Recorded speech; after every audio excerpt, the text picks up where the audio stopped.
some reason, you're listening to Hoppothetically. Enjoy. All right. You remember Lion, Witch, and the Wardrobe, the movie? Okay, so you walk into a Lion, Witch, and Wardrobe. Oh, can I do my Lion, Witch, and the Wardrobe question after? I don't care. One, too.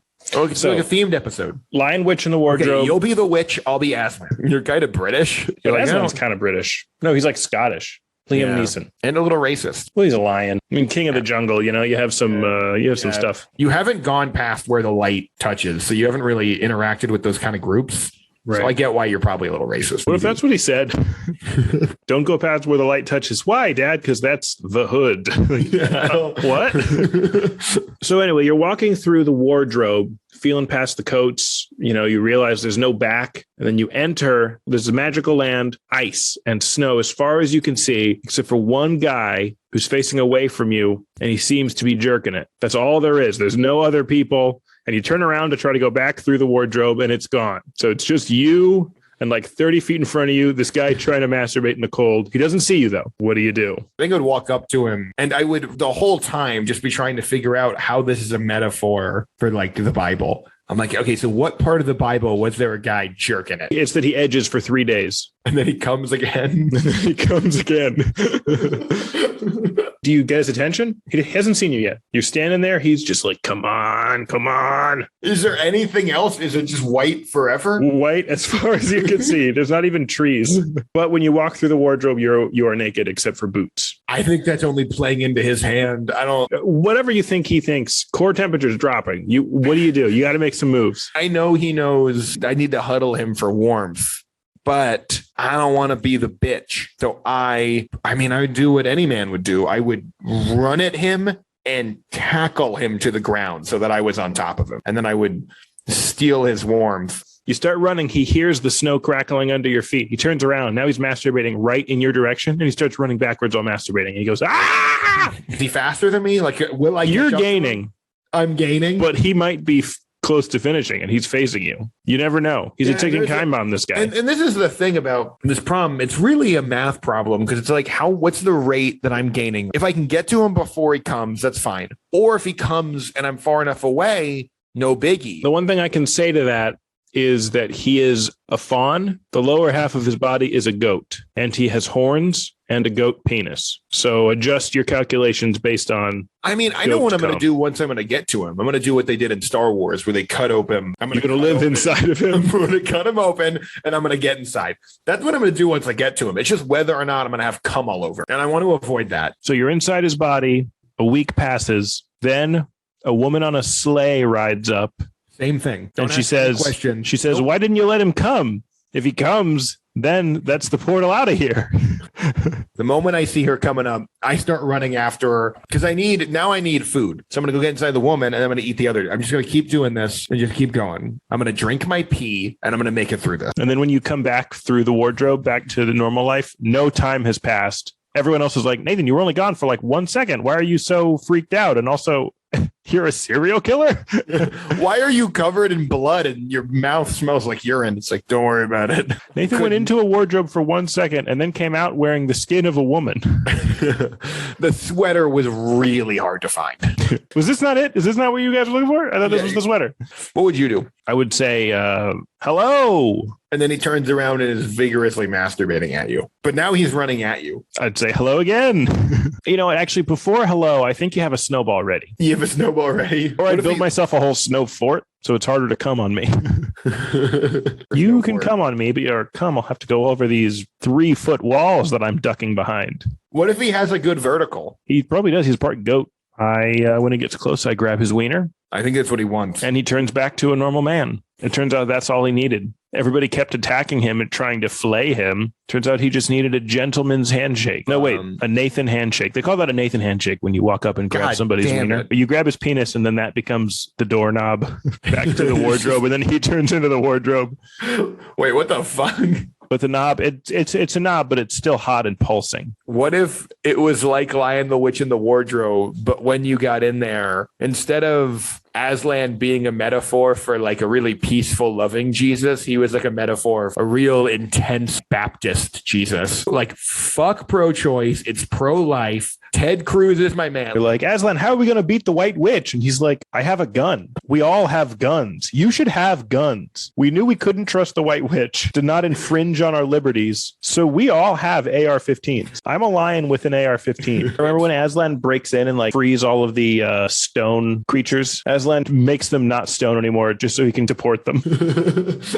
I think it would be interesting if the White Witch was really woke and Aslan was just a lion. Aslan's like, hello, witch. And then the White Witch is like, would you have sex with a trans woman? Well, I don't understand the question. And she's like, would you or wouldn't you? Do you think they are real women? I've never thought about this. And she's like, what is there to think about? Do you like women? He's like, yeah. He's like, do they still have a mane? And she's like, is that what makes a woman? It's called main person. It's not lion. And then Aslan just kills himself. And he comes back 3 days later and she's still standing there like, I'm waiting, Aslan. Okay, look, Edward, I feel like we've established this rule from the beginning. We don't do suicide jokes on Hoppothetically. It's our sponsor. I have no clue what you're talking about. We don't do suicide jokes on Hoppothetically. That's my line. If there's one thing that's not funny, it's suicide jokes and wife jokes. What are wife jokes? Take my wife, please. Like, not funny. We don't do those. Old vaudeville wife jokes. We don't do that. Yeah. We don't do take my wife, please. And we don't do kill my wife, please. Those are the two kinds of jokes we don't do. I feel like vaudeville had like hitting your wife jokes. Is that cool, or is that one also off the table? No, you can hit your girlfriend and you can hit your mother. Jeez. And you can hit your mistress. What about an escort? You can, we're cool with hitting them, but you shouldn't because you'll get hit by Bosco. Yeah, Bosco hits pretty hard. Bosco the big man. That could be your nickname. Nick Spicy and Bosco the big man. What do you think about that, Edward? Edward Nathan Butters Chin. I don't like that. So back Edward to Nathan Butters Chin the third. Okay, back to the. Was your dad and grandfather Edward Nathan Butters Chin the third? No, the third denotes how many chins you have. Are they buttered? Where does the butter come in? How is it not a fat joke if there's butter in it? We don't do fat jokes on Hypothetically. Well, where's the butter come from? I'm just saying it's not a fat joke. We don't do fat jokes on Hypothetically. Why is it called butter chin then? Butters Chin. Okay, back to my question about. We also don't do racial humor. We had a whole anti-Semitic like section, and we don't do observational humor. We don't do humor about things we observe. What about homophobic stuff? Nope, we don't do that. That's our one thing we don't do, is all the stuff I've said so far. Plants hate being pollinated. It makes them cry, and it's really traumatic for them, and you can hear it. And most bees don't want to pollinate the plants either, but it's their duty. They're like, we know this is, and bees are French. We know this is fucked up, but there is no other way. This feels super. Is it like rapey? And the bees are like, no, we do not fuck the plants. We fuck other bees. We are bees. Could you imagine a bee in the Senate? They'd be so good at filibustering. They'd just be up there like, no, and everyone else is like, how are their wings supporting such legislation that's physically impossible? And the bee is like, you know how people are really worried about all the bees dying? What if all the bees die and now it's your job to pollinate all the plants? Yeah, what if the only way for there to be honey was for you to personally jack off into plants in front of everyone? That was everyone knows that was your question. Good question, Edward. Yeah, everyone knows why you're doing it and they support you, but they still see it. You have to wear pretend wings and a stinger and you walk around to plants and you just have to masturbate on every single plant. And people are like, they try to help by cheering you on, like how they did for all the nurses during COVID. At 6 p.m. when you walk to the garden, everyone comes out on their balcony and they're like, yes, Nathan, woo! And they bang pots and pans, ding, ding, ding, ding, go, Nathan! Does this help you? The pots. Can you answer my fucking question? I thought I just did. No, my question wasn't about if you had to come. You said to pollinate the plants. With your cum. No. What did your science teacher teach you? I want to call my kids in and be like, all right, guys, we're going to do the birds and the bees talk. And then I'm just going to explain stuff about birds and bees. And then they're going to go into school and they're going to be like, did your parents tell you about the birds and the bees? And they're like, yes. Birds' bones are hollow and they can't swallow in space. I still don't know what's between my legs, but I do understand how beehives work. They're going to be like, so what's between my legs? I'm going to be like, that's a bird. My daughter's going to be like, what about me? I'm going to be like, those are bees. That's a beehive. One day your penis will grow wings and fly away. Your balls are eggs. I love you, son.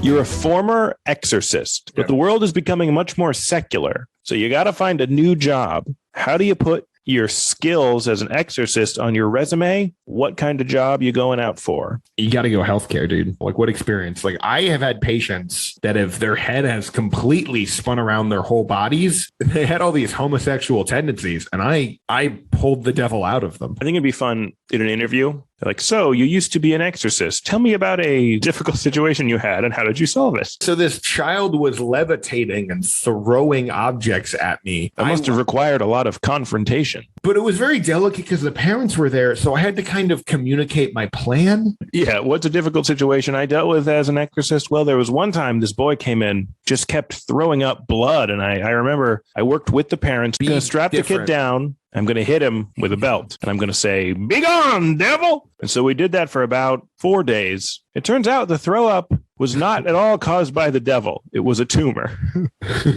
You know, you live and you learn. And I think the parents understood that we all did our best. That's kind of what you were touching on. It's all about open communication. Yeah. I mean, the hard part is holy water is not a cure for schizophrenia, no matter how much you waterboard them. I just kept adding more holy water to the situation. Yeah. Whatever. I'm like, no, it's not waterboarding because it's holy water. He likes it. It's holy water, kids. I try to exorcise demons out of them, but sometimes I think they're exorcising demons out of me. Are you fucking them? The demons are gone. We don't need to go in any more detail. So you'd think you'd go medical as an exorcist? You have to convince both the parents that their kid is being possessed by the devil. I would just have a plant. Like, you know how magicians will sometimes have a plant in the audience? I would do an exorcism and I'd be like, "Show yourself, devil." And then my assistant, Tim, who's dressed in just like a red suit, would just run in the room and just start punching the kid. And I'm like, "Oh no, it's the devil. Be gone, devil." And it doesn't work the first time. You got to really sell it. And he just keeps punching the kid in the stomach. And the kid's like, "Mom, Dad, it hurts." And they're like, "I know it hurts, Timmy. Be strong. We just need to keep praying. Be gone, devil." And Tim's like, "Ah." And then eventually he jumps through the window because I exorcised him from little Timmy. But then later that night, me and Tim split the $35 we made. That is not a lot of money. How are you sustaining this business? It's kind of a side hustle. I think if you went on Shark Tank, I don't think you'd get a deal. That would be an amazing Shark Tank. I'm an exorcist. I will now get the devil to come out of Lori. Lori's like, "What?" And I'm like, "Get out of there, devil." And then Tim runs in and just starts hitting Lori in the head with a bat. Yeah, why do you think she does that stupid golden ticket shit? It's the devil. It's terrible programming. That's some insight. I watch a lot of Shark Tank. It's a big concern in the Shark Tank community. Ruins the integrity of what they're doing. What if I went into Shark Tank and I pitched them a Shark Tank commentary series where I am the host and I do commentary about Shark Tank as it's happening, and they start telling you what a bad idea it is, and I start telling them my commentary. They're like, "This idea won't make any money," and then I'm like, "Kevin says this idea won't make any money, but what this bald idiot doesn't realize is the market cap." And I just start. Oh, I thought you go the other way. It's like, this terrible idea, I don't think it's going to get a deal. The whole time. This is horrible. And then Tim comes in and starts beating the shit out of them. You know how they get like a little stand? When they tell you to leave, you like fake leave, and then you go behind the stand, the next person comes in, and you just keep doing it. By the end of the whole episode, after like 9 people, they're like, "I kind of love the commentary thing. This would be great on QVC." And it's just me commentating on that spinning platform like, "Oh, I'm so dizzy." That's my only comment. Can someone turn this off? I hate this. What if gay people were gay all year round and not just the month of June? Dude, I can't even imagine such a crazy world. Yeah, what if would you people still be for gay marriage if it wasn't like a seasonal thing? I wonder if you could pitch like, okay, so the world is normal, or everyone is gay during the summer. Spring, you get allergies. Then summer, you're gay. Sun's out, gay, guns out. I don't think gay marriage legislation would pass very well. They're like, "What, you want to be seasonally married? How you work the assets out every month?" Or you're just married all the time and just not attracted to each other most of the year. Isn't that how every marriage is? There'd be like snowbirds that were just trying to chase the gay all year. Like how people follow the seasons to ski. I think gay bars would have kind of the same problem that like there'd be these beach towns that are like so flamboyant. And then everyone would be like, all right, this is a little much. Memorial Day wouldn't be about the veterans. It would be remembering that we're all gay. Everyone's like, oh, yeah, I'm gay. Yeah, it's the Memorial Day is the first day everyone becomes gay. They're like, oh, yeah, like, do you think it would affect marriage? And then Labor Day is when it ends, and that's the labor of is the work to your wife. Yeah, the work of trying to not be gay for the whole. Yeah. It turns out everyone's actually gay all the time. Yeah, everyone's always gay, but we fake it for 11 months a lot of the year. It's too cold. I mean, maybe we're just gay. Maybe that's the thing. Maybe we are just two gay guys. And what we're going to call this podcast, Beards, for a minute. Remember that? I remember that. Two beards, one podcast. Episode 27, first one back with Nick Spicy and Edward Nathan Butterschin. This won't come out it was a break for us. It's not a break for them. For context, there was a big break. And that's why we're Nick Spicy and Edward Nathan's Butterchin. And the episode is weaker.